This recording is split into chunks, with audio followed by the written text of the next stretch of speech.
Hello everyone, welcome to young study. शुरू करते हैं 2 अप्रैल के महत्वपूर्ण current affairs. Question number first है, भारत और अमेरिका के बीच संयुक्त सैन्य अभ्यास वज्र प्रहार 2021 का 11वां संस्करण किस राज्य में आयोजित किया जाएगा। तो ये हमारा भारत और हमारा अमेरिका की हमारा संयुक्त सेना के बीच हुआ वज्र प्रहार, ये हमारा थल सेना के बीच होता है। तो इसका 11वां संस्करण कहाँ पर आयोजित किया जाएगा? ये किया जाएगा हिमाचल प्रदेश के बकलोह में। कहाँ पर आयोजित किया जाएगा? हिमाचल प्रदेश के कहाँ पर? हिमाचल प्रदेश के बकलोह, यहाँ पर आयोजित किया जाएगा। हिमाचल प्रदेश के बकलोह में आयोजित किया जाएगा वज्र प्रहार यानी कि हमारा का 11वां संस्करण। अभी हाल ही में जो है बीकानेर में, राजस्थान के बीकानेर में भारतीय थल सेना और अमेरिका की जो थल सेना उसके बीच संयुक्त सेना अभ्यास हुआ था, जिसका नाम था युद्ध अभ्यास। ये 16वां युद्ध अभ्यास था, इसका नाम ही युद्ध अभ्यास है। संयुक्त सेना अभ्यास था, थल सेना का युद्ध अभ्यास, ये 16वां था, बीकानेर में हुआ था। और भारत और अमेरिका की थल सेना के बीच टाइगर ट्रायम्फ नामक थल सेना अभ्यास भी आयोजित किया जाता है। कौन सा? Tiger Triumph. और हाल ही में अभी पासेक्स नामक नौसेना अभ्यास हुआ था, भारतीय नौसेना और अमेरिका की नौसेना के बीच पासेक्स नामक संयुक्त सेना अभ्यास हुआ था। नौसेना कहाँ है ये? पासेक्स। और ये कहाँ पर हुआ था? ये हुआ था बंगाल की खाड़ी में, बंगाल की खाड़ी में हुआ था पासेक्स नामक संयुक्त सेना अभ्यास। बात हिमाचल प्रदेश की आई है हमारी। तो हिमाचल प्रदेश की स्थापना कब की गई थी? 25 जनवरी सन 1971 को हिमाचल प्रदेश की स्थापना की गई। हिमाचल प्रदेश के हमारे राज्यपाल कौन है? तो हिमाचल प्रदेश के राज्यपाल बंडारू दत्तात्रेय हैं और मुख्यमंत्री कौन है? जयराम ठाकुर हैं। हिमाचल प्रदेश की राजधानी जो है शिमला है। हिमाचल प्रदेश भारत का पहला राज्य है जिसमें हींग की खेती शुरू की गई है। हिमाचल प्रदेश भारत का पहला राज्य है जिसमें हींग की खेती शुरू की गई है। हिमाचल प्रदेश को ई पंचायत पुरस्कार दिया गया था। हिमाचल प्रदेश ई कैबिनेट को लागू करने वाला भारत का पहला राज्य है। हिमाचल प्रदेश ई कैबिनेट लागू करने वाला भारत का पहला राज्य है हिमाचल प्रदेश। और जी एलपीजी 100% कनेक्शन देने वाला पहला राज्य हिमाचल प्रदेश है। नेक्स्ट क्वेश्चन, हाल ही में किस बैंक ने जापान बैंक फॉर यानी इंटरनेशनल कॉरपोरेशन से $1 अरब जुटाए हैं, यानी कि $1 अरब का ऋण लिया है। किस बैंक ने? जापान बैंक हमारा फॉर इंटरनेशनल कॉरपोरेशन, ये हमारा बैंक है जापान का, इससे $1 अरब का ऋण किसने लिया है? तो ये लिया है हमारा स्टेट बैंक ऑफ इंडिया ने। Option number C, State Bank of India ने ये ऋण लिया है। स्टेट बैंक ऑफ इंडिया की बात आई है तो स्टेट बैंक ऑफ इंडिया यानी एसबीआई की स्थापना सन 1955 में की गई थी। कब की गई थी? सन 1955 में की गई थी। इसका मुख्यालय मुंबई में है और इसके वर्तमान में अध्यक्ष कौन है? तो दिनेश कुमार खारा, दिनेश कुमार खारा ये वर्तमान में हमारा एसबीआई के अध्यक्ष हैं। नेक्स्ट क्वेश्चन, हाल ही में विश्व बैंक की साउथ एशिया इकोनॉमिक फोकस हमारा ने भारत की जीडीपी वित्त वर्ष 2021-20 में कितने प्रतिशत रहने का अनुमान लगाया है? तो विश्व बैंक की एक हमारा संस्था है साउथ एशिया इकोनॉमिक फोकस, इसने हमारा भारत की जीडीपी 2021-22 का जो वित्त वर्ष है इसमें कितने प्रतिशत रहने का अनुमान लगाया है? इन्होंने लगाया 7.5% से 12.5% अनुमान लगाया है। कितना? 7.5% से 12.5%। Option number A. बात आई है यहाँ विश्व बैंक की, तो विश्व बैंक की स्थापना सन 1945 में की गई थी। विश्व बैंक का मुख्यालय वाशिंगटन डीसी में है और विश्व बैंक के जो अध्यक्ष हैं वो 13वें अध्यक्ष हैं। कौन है? डेविड मलपास, ये हमारा विश्व बैंक के अध्यक्ष हैं मलपास, ये अमेरिका के हैं। और ये कौन से नंबर के अध्यक्ष हैं? विश्व बैंक के 13वें नंबर के अध्यक्ष हैं। नेक्स्ट क्वेश्चन, हाल ही में G7 और अतिथि देशों के शेरपाओं की दूसरी बैठक की अध्यक्षता किस देश ने की? यानी कि हाल ही में G7 और अतिथि जो देश थे उसमें उनके शेरपाओं की बैठक हुई और इसकी अध्यक्षता किस देश ने की? तो एक ही आंसर है ऑप्शन नंबर डी। किसने की? हमारी ब्रिटेन ने की। किसने की? ब्रिटेन। बात ब्रिटेन की आई है तो ब्रिटेन की राजधानी लंदन है। ब्रिटेन की मुद्रा का क्या नाम है? पाउंड स्टार्लिंग, ये हमारा ब्रिटेन की मुद्रा है। और प्रधानमंत्री कौन है? Boris Johnson. ब्रिटेन के प्रधानमंत्री हैं बोरिस जॉनसन। बोरिस जॉनसन ये ब्रिटेन के प्रधानमंत्री। ब्रिटेन के वित्त मंत्री कौन है? तो ऋषि सुनाक, ये ब्रिटेन के हमारा वित्त मंत्री हैं। और ब्रिटेन की गृह मंत्री कौन है? तो उनका नाम है प्रीति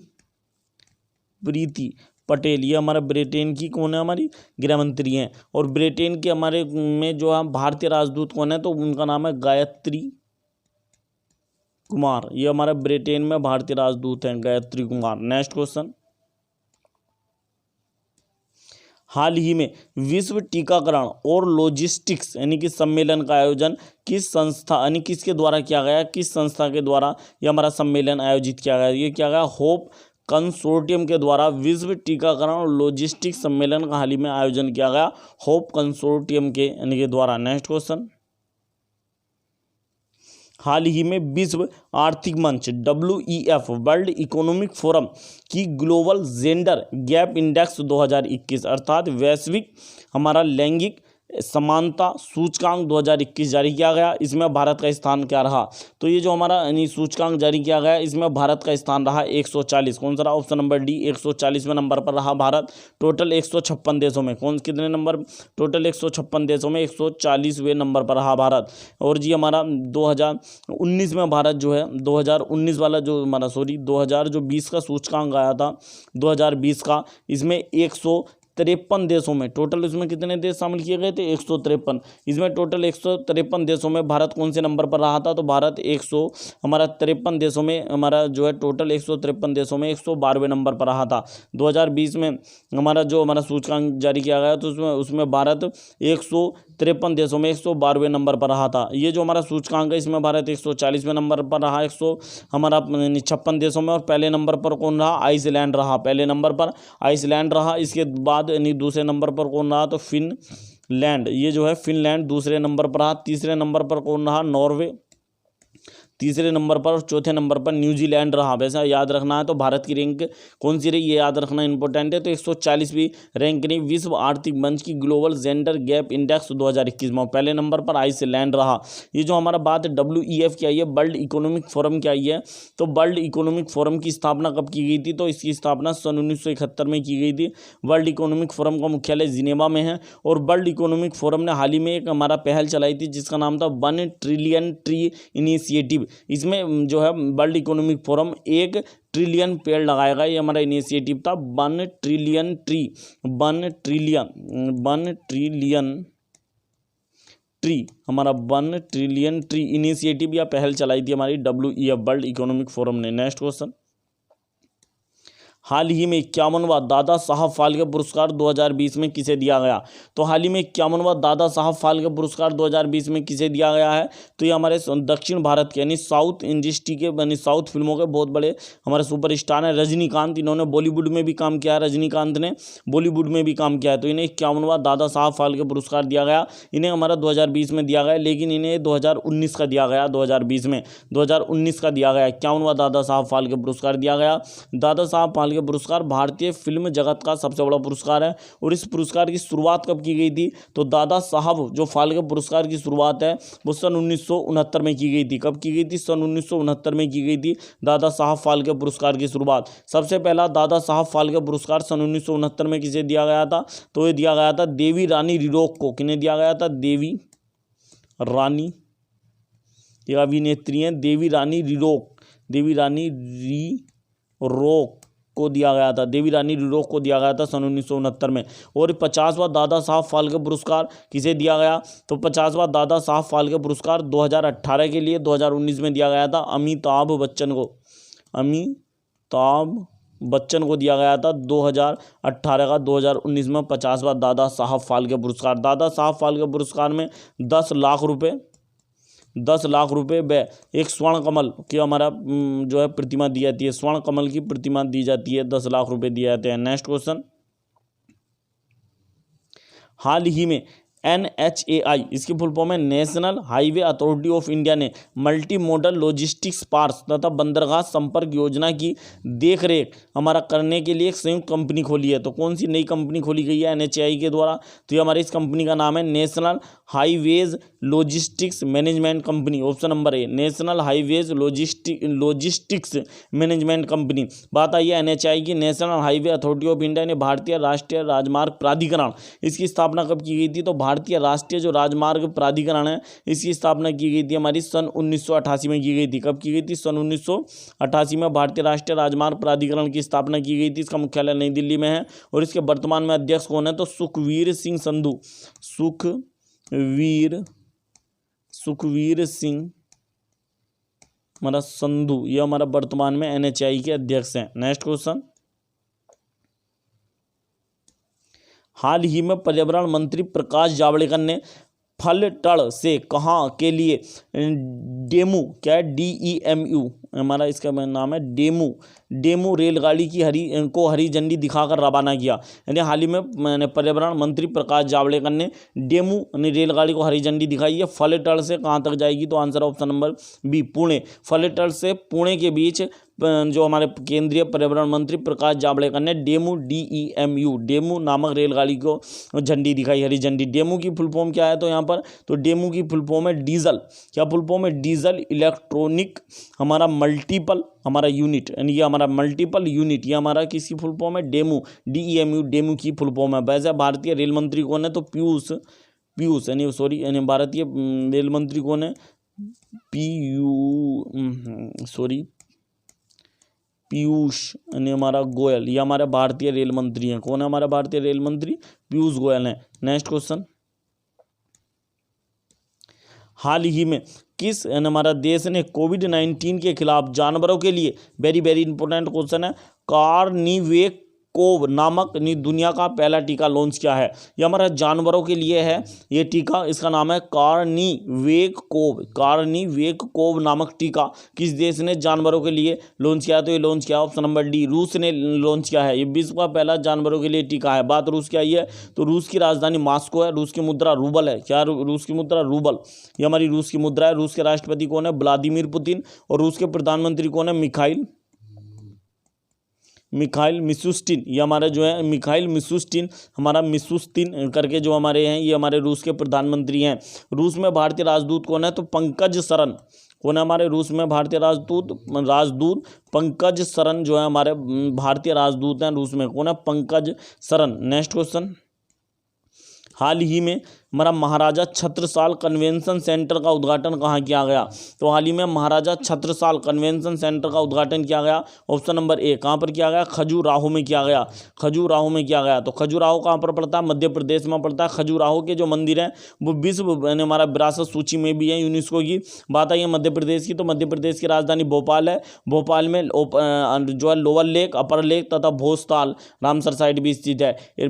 मध्य प्रदेश की स्थापना 1 नवंबर 1956 को हुई थी। मध्य प्रदेश के राज्यपाल का अतिरिक्त प्रभार आनंदीबेन पटेल को है, जो उत्तर प्रदेश के राज्यपाल है। मध्य प्रदेश के मुख्यमंत्री कौन है, तो शिवराज सिंह चौहान। ये जो महाराजा छत्रसाल कन्वेंशन सेंटर बना, इसका उद्घाटन किसने किया, तो भारतीय पर्यटन और संस्कृति मंत्री प्रहलाद सिंह पटेल तथा मध्य प्रदेश के मुख्यमंत्री शिवराज सिंह चौहान ने इसका उद्घाटन किया है। बात मध्य प्रदेश की आई है तो मध्य प्रदेश से संबंधित कुछ वन्यजीव अभ्यारण्य देख लेते हैं। नोरादेही वन्यजीव अभ्यारण्य, नोरादेही वन्यजीव अभ्यारण्य, बोरी वन्यजीव अभ्यारण्य, करेरा वन्यजीव अभ्यारण्य, कौन सा, करेरा, वेरी वेरी इंपॉर्टेंट है, करेरा वन्यजीव अभ्यारण्य, और वीरांगना दुर्गावती वन्यजीव अभ्यारण्य, केन घाट मैंने केन घड़ियाल हमारा सोन घड़ियाल, कौन से हमारे केन घड़ियाल, ये हमारे नदी हैं, केन घड़ियाल सोन घड़ियाल वन्यजीव अभ्यारण्य। घाटी गांव वन्यजीव अभ्यारण्य भी वेरी वेरी इंपॉर्टेंट है, घाटी गांव वन्यजीव अभ्यारण्य, घाटी गांव वन्यजीव अभ्यारण्य। तथा एक है पानीपत वन्यजीव अभ्यारण्य, ये भी मध्य प्रदेश में पड़ता है। पानीपत वन्यजीव अभ्यारण्य भी मध्य प्रदेश में पड़ता है। यानी वीरांगना दुर्गावती वन्यजीव अभ्यारण्य, नोरादेही वन्यजीव अभ्यारण्य, बोरी वन्यजीव अभ्यारण्य, करेरा वन्यजीव अभ्यारण्य, ये हमारा मध्य प्रदेश में पड़ते हैं। नेक्स्ट क्वेश्चन, हाल ही में भारतीय सेना के पूर्व लेफ्टिनेंट जनरल जिनका निधन हो गया, हमारा हाल ही में भारतीय नौसेना के पूर्व लेफ्टिनेंट जनरल थे जिनका निधन हो गया, इनका नाम था वाल्टर एंथोनी गुस्तावो वेंग पिंटो, यानी हमारा ये इनका नाम था वाल्टर एंथोनी गुस्तावो वेंग पिंटो इनका नाम था। इन्हें हमारा विक्टर ऑफ वंश तारा के नाम से भी जाना जाता था, विक्टर ऑफ वंश तारा के नाम से भी जाना जाता था, क्योंकि जो सन 1971 का भारत पाक युद्ध हुआ था, इसमें एक लड़ाई होती है वंश तारा की लड़ाई, हमारा इसे 12 पिंद यानी 12 पिंद की लड़ाई भी कहते हैं। सन 1971 के हमारा भारत पाक युद्ध के समय में हुई थी 12 पिंद की लड़ाई या वंश तारा की लड़ाई, तो उसमें इन्होंने नेतृत्व किया था, इसलिए इन्हें विक्टर ऑफ वंश तारा कहा जाता है। बात भारतीय थल सेना की आई है तो भारतीय थल सेना अपना स्थापना दिवस 15 जनवरी को बनाती है, और भारतीय थल सेना के जो प्रमुख हैं कौन है, मनोज मुकुंद नरवाने हैं, और कौन से नंबर के हैं ये, 28वें नंबर के हैं मनोज मुकुंद नरवाने। नेक्स्ट क्वेश्चन, हाल ही में 3 दिवसीय आयुर्वेद पर्व का आयोजन कहाँ किया गया? तो हाल ही में 3 दिवसीय आयुर्वेद पर्व का आयोजन कहाँ किया गया है? तो ये किया गया हमारा भुवनेश्वर में। कहाँ पर किया गया हाल ही में? 3 दिवसीय आयुर्वेद पर्व का आयोजन कहाँ पर किया गया? भुवनेश्वर में किया गया। भुवनेश्वर किसकी राजधानी है? तो हमारी उड़ीसा की राजधानी है भुवनेश्वर। किसकी राजधानी है? हमारी उड़ीसा की राजधानी है भुवनेश्वर। और यहाँ बात आई है आयुष मंत्रालय की बात आई तो आयुष जो है AYUSH आयुष की फुल फॉर्म क्या है? आयुर्वेदा योगा एंड नेचुरोपैथी, हमारा जो है हमारा यूनानी सिद्धा, और जी हमारा एंड यानी होम्योपैथी, ये हमारा आयुष की फुल फॉर्म है। आयुर्वेदा योगा एंड हमारा नेचुरोपैथी, यूनानी सिद्धा और होम्योपैथी, ये हमारी आयुष की फुल फॉर्म है। आयुष मंत्री कौन है? श्रीपद येसो नाइक हमारे आयुष मंत्री हैं। बात उड़ीसा की भुवनेश्वर की आई है तो भुवनेश्वर में भारत का पहला फायर पार्क बनाया गया है। भुवनेश्वर की एक झील है बिंदु सागर झील, जो हाल ही में चर्चा में रही है। और भुवनेश्वर में जो है कोविड-19 वॉर मेमोरियल भी बनाया गया है हाल ही में भुवनेश्वर में। उड़ीसा से संबंधित उड़ीसा की स्थापना 1 अप्रैल 1936 में हुई थी। 1 अप्रैल को उत्कल दिवस या उड़ीसा दिवस के रूप में मनाया जाता है। इसलिए उड़ीसा के राज्यपाल गणेश जी लाल हैं, उड़ीसा के मुख्यमंत्री नवीन पटनायक हैं। उड़ीसा के साथ से संबंधित कुछ वाइल्ड लाइफ सेंचुरी यानी वन्यजीव अभ्यारण्य देख लेते हैं। तो कोटगढ़, कौन सा हमारा? कोटगढ़ वाइल्ड लाइफ सेंचुरी भी हमारी जो है कहाँ पर पाई जाती है? उड़ीसा में पाई जाती है। हदगढ़, कोटगढ़, हदगढ़, ये हमारी ये भी वाइल्ड लाइफ सेंचुरी भी उड़ीसा में पाई जाती है। कोटगढ़, हदगढ़ और देवरीगढ़ भी हमारा उड़ीसा में पाया जाता है। कौन सी? देवरीगढ़, हमारा देवरीगढ़ कौन कौन सी हो गई? कोटगढ़, हदगढ़, देवरीगढ़ नामक जो वाइल्ड लाइफ सेंचुरी है वन्यजीव अभ्यारण्य उड़ीसा में पाया जाता है। नंदनकानन, कौन सा हमारा? नंदनकानन, ये हमारा वाइल्ड लाइफ सेंचुरी भी हमारी उड़ीसा में पाई जाती है। लोखरी घाटी हमारा जो है वन्यजीव अभ्यारण्य, कौन सा? लोखरी घाटी वन्यजीव अभ्यारण्य भी उड़ीसा में पाया जाता है। लोखरी घाटी वन्यजीव अभ्यारण्य। सतकोसिया वन्यजीव अभ्यारण्य भी उड़ीसा में पाया जाता है। नेक्स्ट क्वेश्चन, हाल ही में देश का पहला नगर निगम जिसने ग्रीन म्युनिसिपल बॉन्ड जारी किया है? तो हमारा आंसर है देश का पहला नगर निगम जिसने ग्रीन म्युनिसिपल बॉन्ड जारी किया है। तो आंसर है ऑप्शन नंबर 1 गाजियाबाद नगर निगम ने जो है देश का पहला नगर निगम है जिसने ग्रीन म्युनिसिपल बॉन्ड जारी किया है। यह हमारा गाजियाबाद कहाँ पर पड़ता है? उत्तर प्रदेश में पड़ता है। तो बात उत्तर प्रदेश की आई है। उत्तर प्रदेश की स्थापना 24 जनवरी 1950 को की गई थी। उत्तर प्रदेश की राज्यपाल आनंदीबेन पटेल हैं और उत्तर प्रदेश के मुख्यमंत्री योगी आदित्यनाथ हैं। उत्तर प्रदेश से संबंधित हम कुछ अन्य फैक्ट देख लेते हैं। तो उत्तर प्रदेश के कुछ वाइल्ड लाइफ सेंचुरी देखते हैं आज हम, यानी वन्यजीव अभ्यारण्य देखते हैं। तो यहाँ पर पड़ता है एक Chandrabhaga wild life sanctuary, Chandrabhaga wild life sanctuary, Kishanpur wild life sanctuary, Samaspur पक्षी अभ्यारण्य भी पाया जाता है, समसपुर पक्षी अभ्यारण्य, Sohagi Barwa wild life sanctuary भी पाई जाती है हमारा यहाँ पर, Sohagi Barwa, Ranipur wild life sanctuary, Bakhira, कौन सी हमारी? बखीरा, वेरी वेरी इंपॉर्टेंट है हमारी, बखीरा वाइल्ड लाइफ सेंचुरी भी पाई जाती है। पटना पक्षी अभ्यारण्य भी पाया जाता है। ओखला पक्षी अभ्यारण्य भी हमारा उत्तर प्रदेश में पाया जाता है। यदि आपको हमारी वीडियो पसंद आई हो तो वीडियो को प्लीज़ ज़्यादा से ज़्यादा शेयर करें अपने दोस्तों में, और हमारा वीडियो को लाइक करें और चैनल को सब्सक्राइब करना ना भूलें। थैंक्स, मिलते हैं नेक्स्ट वीडियो में।